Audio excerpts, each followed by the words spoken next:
Alright guys, welcome back to the channel. I hope everyone is doing well today. Thanks for tuning in. As always, I really appreciate it. Shout out to all the subscribers. Big up to anyone new locked in.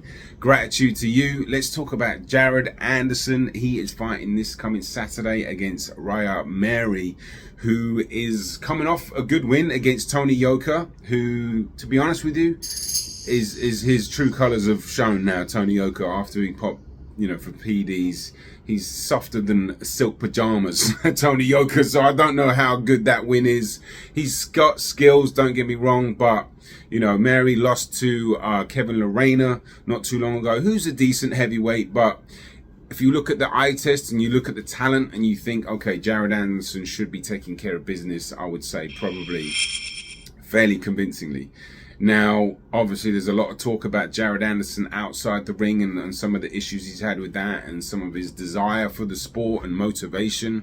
I was watching an interview earlier.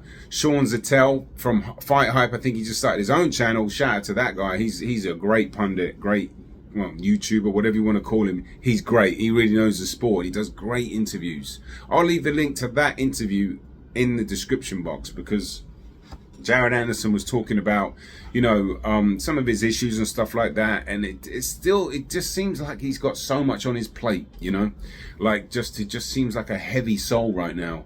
And I don't think it will affect him when he's so naturally talented that natural ability should get you past fighters like this, right, quite comfortably, because he's very aggressive and he's a tremendous body puncher, and he's got superb skills. He almost fights like a middleweight and a light middleweight sometimes. The way he moves, he's got such fluidity. He's still making those same mistakes. He pulls back quite a bit, leans out like that. That's a bad habit he's going to have to try to iron out once he goes up to the higher level, because we saw Charles Martin stun him a couple of times. I think he was pulling out with the same move. He did it a little bit in his last fight against, I forget that guy's name, I think he was Ukrainian. He stopped him. It was an impressive performance, and he was lighting up his body. I mean, the amount of body shots he sinks in there is a real commitment to the body. It's great, and he's just a very exuberant, natural, gifted athlete with some beautiful punch selection, great skills, and just natural twitchy ability. That's why when he has that twitchiness, it just reminds me of a flashy middleweight, maybe even lighter.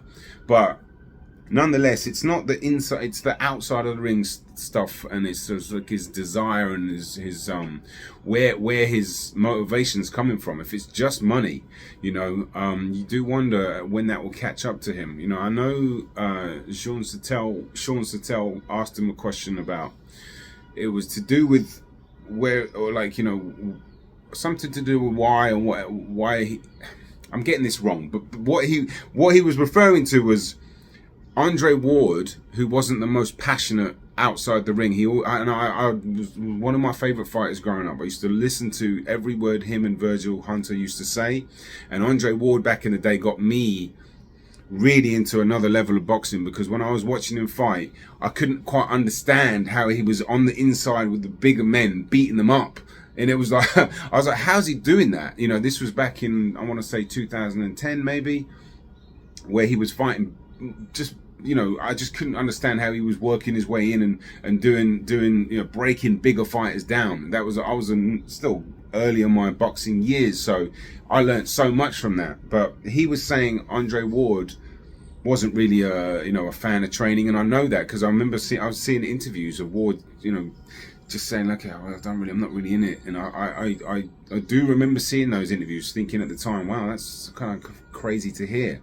But look at what he went on to do, If you can, it must be hard to do the training if you're really not passionate about it at all. You got to find some kind of way to be able to cope with that. But that was interesting for me, how he used Andre Ward as an example, But at the end of the day, whatever he's got going on, he's a young kid. As I said, he's got a lot on his plate.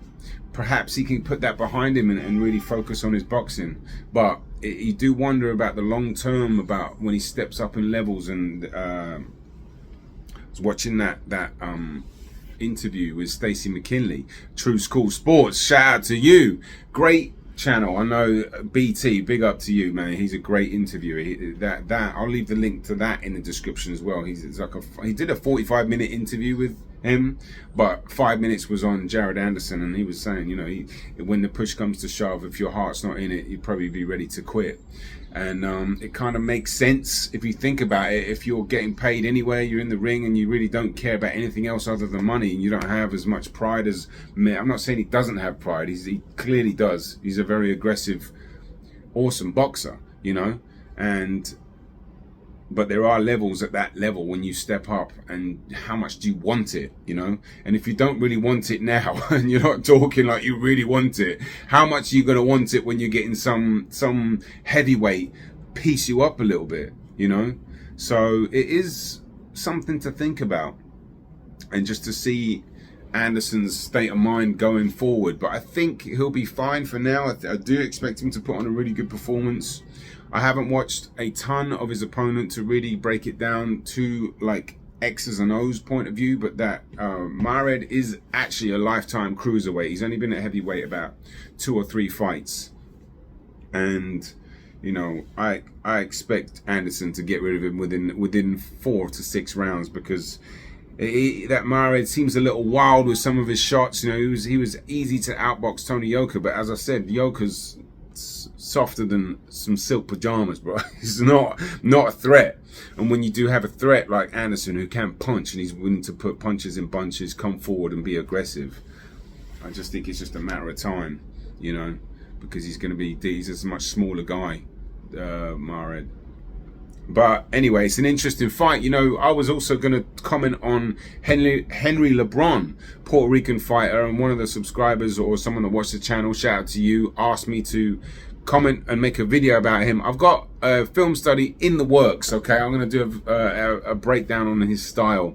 I was going to cover this fight, but I think he was supposed to be fighting some Filipino guy, but it pulled out 2 or 3 weeks ago. That fight was on BoxRec a couple of days ago, and then they took it down. So I was going to cover that. I know Efe Ajagba's on the card as well. Seems like a half-decent card. I'm off Saturday night, so I'll be watching that. I'm looking forward to it. I'm looking forward to seeing Jared Anderson, to be honest with you. But, you know, he's obviously the shining light for heavyweight boxing, American heavyweight boxing. And he's certainly got the skills and the tools to give someone at the high level problems, but it's that back end, the deep end of the fight. If he's throwing all the punches he is, and is he going to be vulnerable, making the same mistakes? Because intelligence is going to win, you know, those type of fights. And, you know, I'm not sure he's quite shown that just yet. I'm not saying he can't, but when you have all the outside drama as well, it is, I wouldn't probably back him against any of the top guys just yet. But you never know. A year can go by, he can get on the straight and narrow, maybe fall back into boxing, in love with it again, because I know he's been boxing quite a while, and it's the kind of sport, it's easy to fall out of love with boxing. I can promise you that, man. You know, on a low level, I boxed for a while as an amateur, and like when you're just on the daily grind, just punching the bag, running, it's just solitary sport, you know. You do go through, you know, just the ebbs and flows of just like, oh man, it's such a grind. And this is like, I'm not even talking at a professional level. That's without all the stuff he's got going on in his life, you know. So hopefully he can come back, and I think he will probably, well, I don't know if he was ever in love with it, but maybe he's not so dejected as he seems to be sometimes. But I wish him well. I think he'll put on a good performance tomorrow night. I really do. I think he'll get MERHY out of there within 4 to 6 rounds. And, you know, will be interesting to see what he does next, because the next fight, I think he'll be ready for the matchmaking. Will be quite important for the next fight. It'll be a big step up, I'd imagine. Top rank are quite good at moving fighters along and matchmaking. So anyway, guys, that's it from me. I hope you guys have a great weekend. Let me know in the comments if you have anything to add about this fight and anything at all. I've got loads of videos coming. Shout out to all the new subscribers. I really appreciate you guys watching. If you made it this far, peace and love to you. Thank you very much. Boxing on the Edge, I'm out. Boxing on the edge.